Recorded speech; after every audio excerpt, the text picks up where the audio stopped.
Hello, this is Janet Gallen welcoming you to Love Letters Live. And today's guest, I must say, was a gift given to me by several people. Several people, knowing what I do, which is teaching people how to write love letters, or, not just love letters, you know, um, yes, love letters is kind of a large label for all kinds of things. It's gratitude. It's inviting people into your life. It's anything you want that is from the heart and basically about the other guy and the other person's wonderful qualities. So several people sent me, because they know what I do, an article written by Gina Hamadey Bergman in the New York Times. And they were so excited to see this because it parallels exactly what I do. And they knew we should meet. And then I knew that I should bring her to all of you. And I know that a great many people already know you. So let's go to our guest, Gina. And why don't you just start by, I noticed that your professional life is different from your love letter or your letter writing life. Is this true?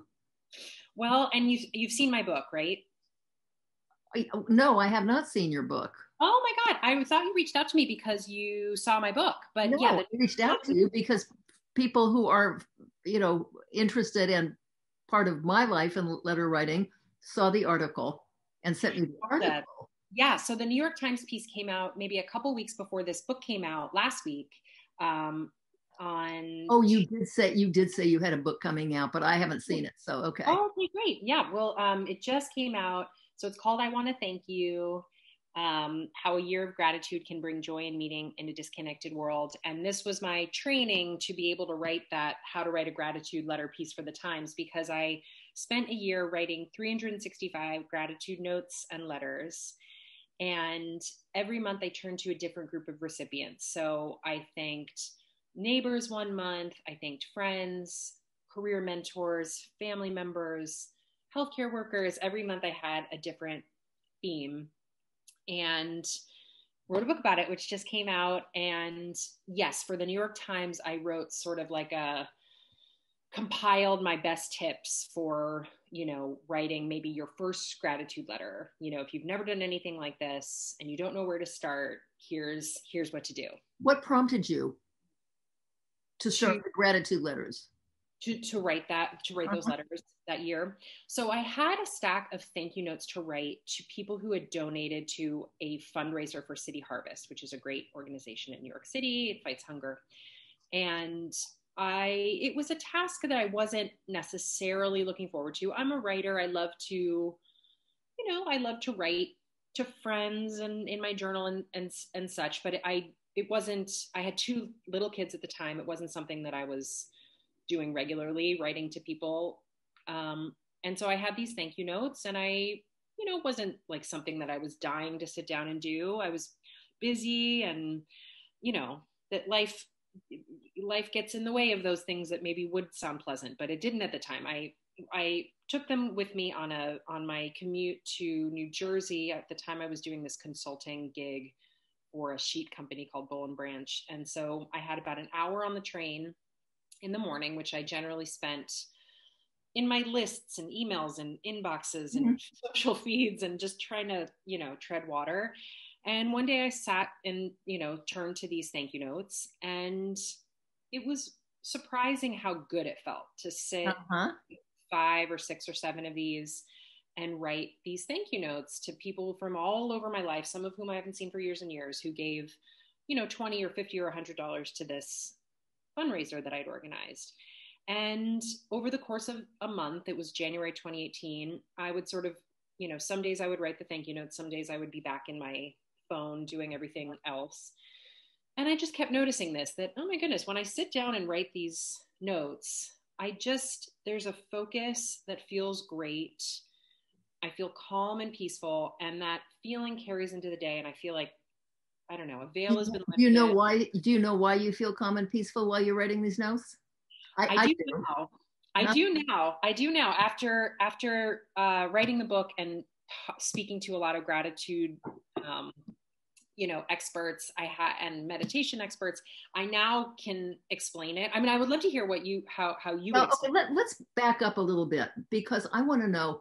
I think you referred to the sometimes dreaded task of writing a thank you note. And I think people generally feel that because they don't know really what to say. Right. And there are all kinds of thank you notes to be written, but I always liked it. I always loved sitting down and writing a thank you note. My mother, when I was a little girl, said to me, and this is, I'm almost 80, so this is a long time ago, but it has stuck. She said, you always have 5 minutes to write a thank you note. Mm-hmm.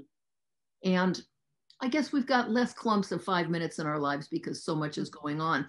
But the truth is, you can always make 5 minutes to write a thank you note. And it always felt wonderful. And now, in my opinion, the reason it feels wonderful is because no matter what's going on in your life or in the world, and it has been pretty difficult this last few years, the world, no matter what's going on, you are bathing in the positive mm-hmm. of something.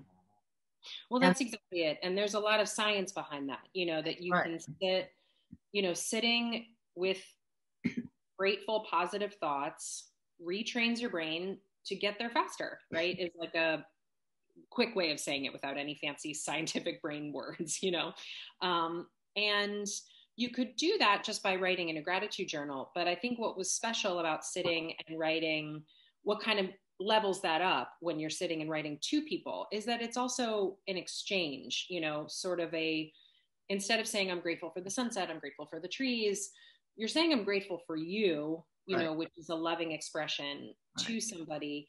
And then you're sharing it with that person and then they share it back. So it's sort of, it increases, a lot of what people study is sitting and writing in a gratitude journal, which is nice. And I have nothing against it, but this sort of adds all these extra layers to it. A gratitude journal is fine, but I'm a big fan of an actual love letter, and thank you notes go under that rubric.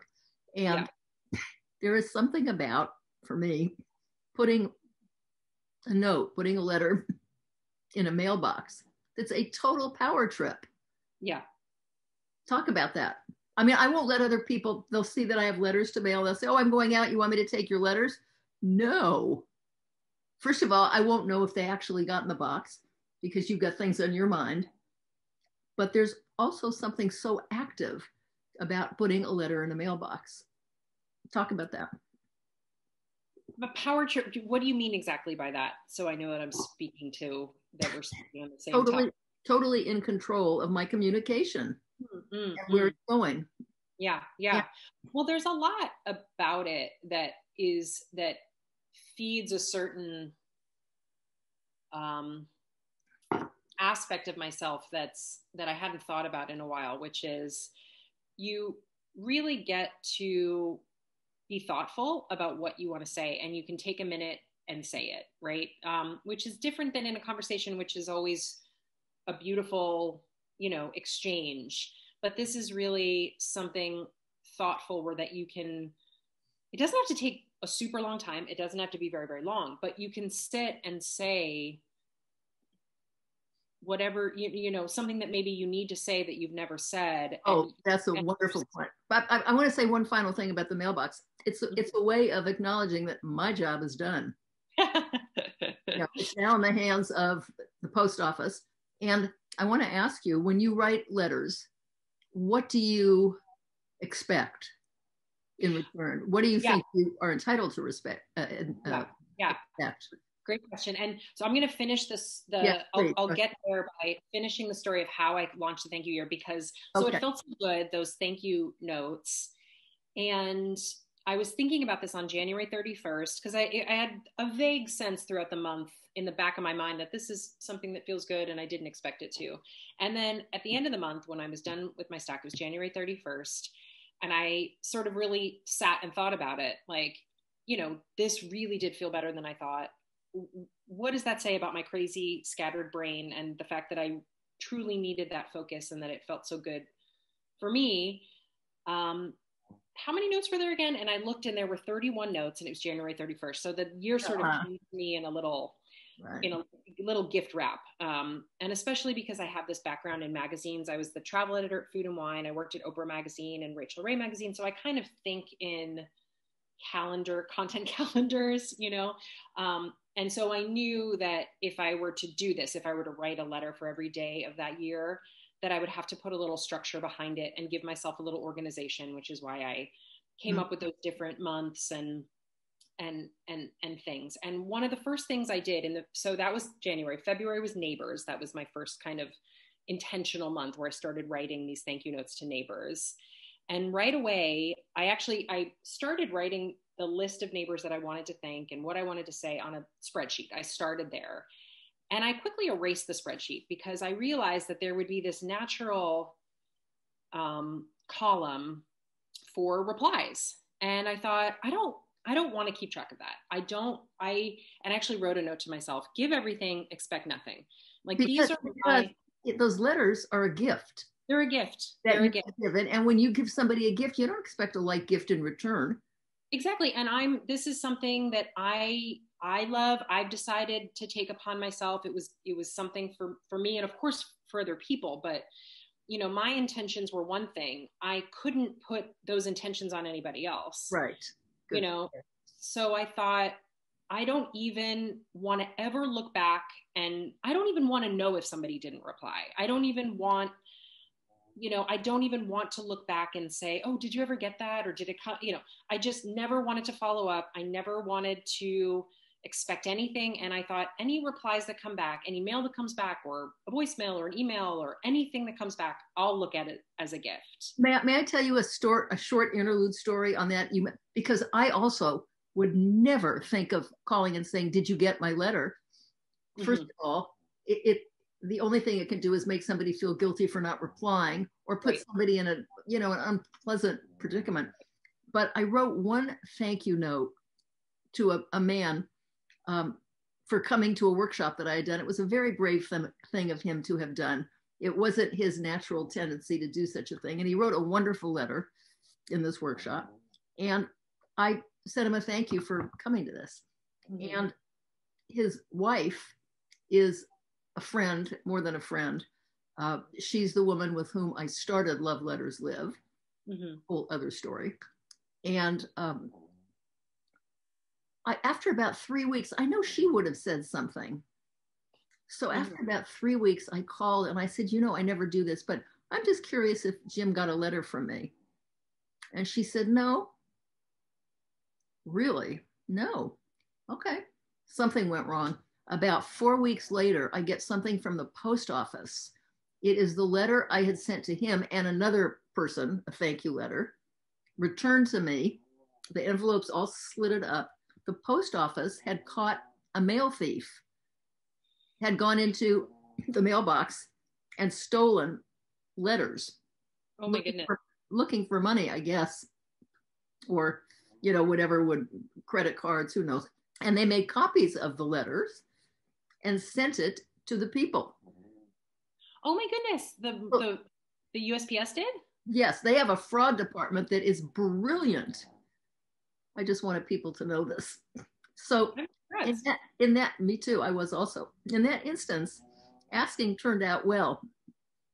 Right, but that's such a small, what are the odds that there's Yeah, okay. I wanted people to know about that. The fraud department of the U.S. Mail. Okay, go ahead. So I'm so glad that I started the year with that in mind, because there's already like some self-talk and some inner dialogue that's unhelpful that I had to get over, right? Like, I think anytime you write a letter to somebody maybe you haven't seen in a while, it's maybe a little ooey gooey, or, there's something in your head that says, this is going to be awkward. This is going to be weird. What if you make it strange? What if they don't remember you? What would make it strange? Well, it never did. And I spoke to a social scientist who studies this, but there's just something that comes up that it's like this dialogue that says, people don't do this, and this is kind of weird. And what if, it's like all these things that you just have to quiet down and just say, it's okay. Like, it's going to be well received. It's fine. It's fine. But if I were constantly tracking replies, like, oh God, well, what if she didn't, why didn't she say anything? And what if she didn't like it? Or what if she thinks I'm so weird now? Or, it just would feed that little inner. I don't think people ever feel weird getting a note that's a thank you or an expression of love or a memory.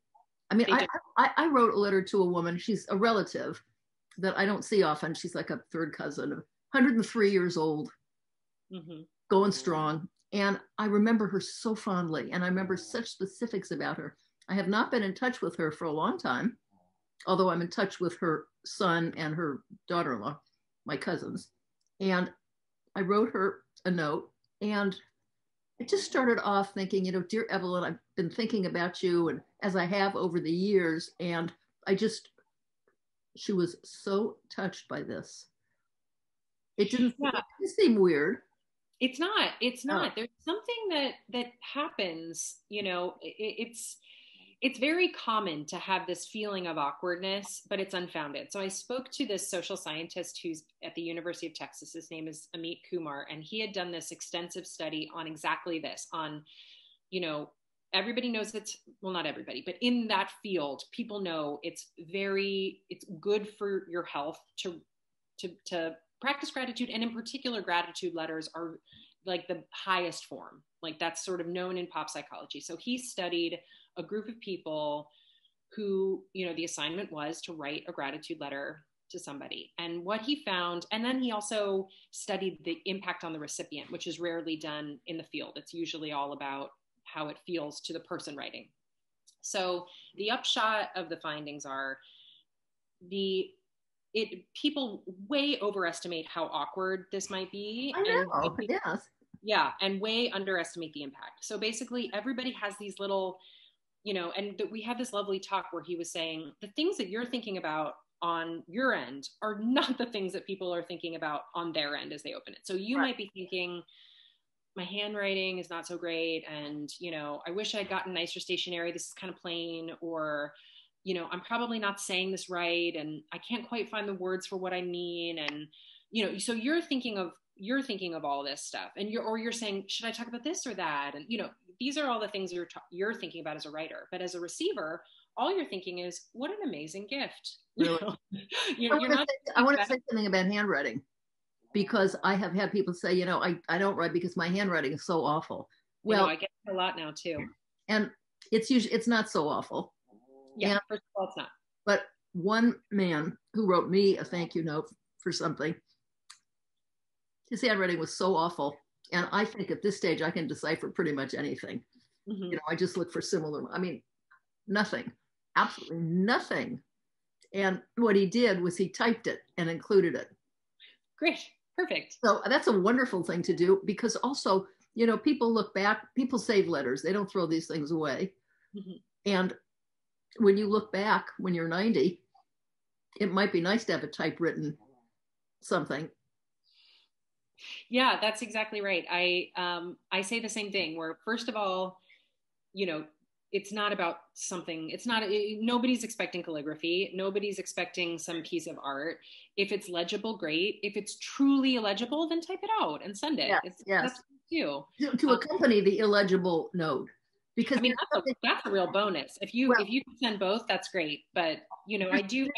There's something about the handwriting also. I'm aware, and I'm sure you are too, that when you get a note, no matter how icky the handwriting is, first of all, it probably isn't, but the people reading it are touching something that has felt the touch of your hand. Yeah, I read about that in the book too. It's like your hand wrote it, their hand is touching it. It's tactile, and today there's so few things that are tactile. And being separated as we are during this pandemic, where we can't hold people and we can't touch people. And, people put their lips to a letter, they hold it to their chest. Sometimes they cry and there are tears on it. Yeah. Tactile. Yeah. In my Friends Month, I turned old pictures into postcards because I wasn't quite sure how to thank 30 friends.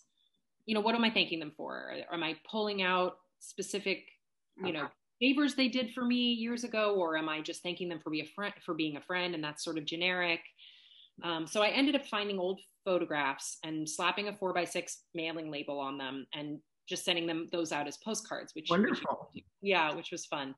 And one of my friends who received one, and she's in the art world, and she said, in the art world, we say, this bears the mark of the hand, which I thought that was a wonderful way to say it. And sure. I'm not in the art world, so I didn't know that phrase, but it's, you can see it. You can see the handwork. Yes. You really can. Yeah. Can we talk about stationery for a minute? Because that's a big thing for me. Choosing stationery is... Yeah. So you finish, but yeah. Well, I was going to say, I encourage people to choose stationery that either reflects you, so that when the letter appears on somebody's, these days, really dismal mail pile, they'll know it's from you. They probably know your handwriting if it's somebody you've been in constant touch with, or stationery that reflects the other person. And that takes a little doing, but it's just it's the gift wrap is the envelope. And so I think choosing stationery, if you don't have a choice, but if you do have a choice, I think it's really worth putting some thought into. I have two replies to this. First of all, now that I am out of that year with all of its volume and output, and now I'm writing fewer letters, I am, sort of putting a little bit more thought and a little bit more money into that. And I'm, if I'm only going to write, 5-10 letters in the next month or two, I'd like to be choosier about them. And in that year, I did splurge on a few months. Like there was one month where I wrote a note to my husband every day for the month. He was one of my months. And I bought Florentine stationery. Do you know that classic Florentine print that's sort of curly Q and there's red and green? I studied abroad in Florence, and I just love that classic print. I think it's so beautiful. So I ordered a box of 30 of those cards with the beautiful envelopes and that on the inside. I ordered that through Etsy, and those for him, and made like a beautiful, present. It happened to be his 40th birthday that month. And I love kind of some smaller makers. There's somebody called Lana's Shop. She does these watercolors. Dear Annabelle is on the Upper East Side, and she's sort of really beautiful. And I love supporting those, and I love using them. That being said, there were some months, 365 in 1 year, right. There were some months that I just thought, I can't keep this up, just money wise. And sure. So I saw one time when I was going through Target quickly, on the way back from a movie, just like some of the stuff is so pre-pandemic, like went to a movie, stuff I know. Things I haven't done in more than a year. But I spotted just like a American Greetings box of 100 colorful note cards with the envelope. And I bought that, and that got me through my healthcare workers month. People, sometimes I'm like, if I send these notes to doctors, they're going to be so happy just to be, I sent one to my the doctor who delivered my second child, and talking about the memories from that night and how good he is at the job. I'm like, this is gonna mean a lot to him. No, it's not the point, right? Is like something so beautiful for me. The words are gonna be beautiful. So right. I sort of have two minds of it, which is one, I love beautiful stationery, and I do agree that it's worth splurging on. But then for a project like this, which was... That's true. That's true. In general, if you're not doing 365 letters in 1 year, but yes, so budget is always an issue for whatever we do. Right. So I guess I say that for the people that are, I feel like so many things come up where they say, well, my handwriting is bad. I don't want to spend $5, on like a letterpress thing and blah, blah, blah. And I say, none of that really matters. What matters is what you have to say to this person. So like even a simple note, even a plain index card in a plain envelope will mean a lot if you're, if you've done your job, which is just to write in a very heartfelt way. And then for the envelope, the issue of stamps. What stamp do you use? Oh my goodness. I love those. I More love energy. people. I, I, Are you put, I put so much energy into what stamp goes to what. I mean, who gets the Elvis Presley stamp, and who gets the, you know, Mexican cuisine stamp, and who gets the frogs? It's probably time I could better spend elsewhere, but somehow it seems important. I love that. And I love some people I know, some letter writers I know, get those vintage stamps, and then they, put like 4 or 5 of those vintage stamps. Honestly, I'm like whatever's around. I do go on the USPS store and buy, not stamps.com, because stamps.com is like a different company. Like, go right, put your money right to the USPS. Like, don't do stamps.com. But I do go to USPS, and they always have something fun, some new something or other. It's nice to put something on that's not just like the American flag, Right.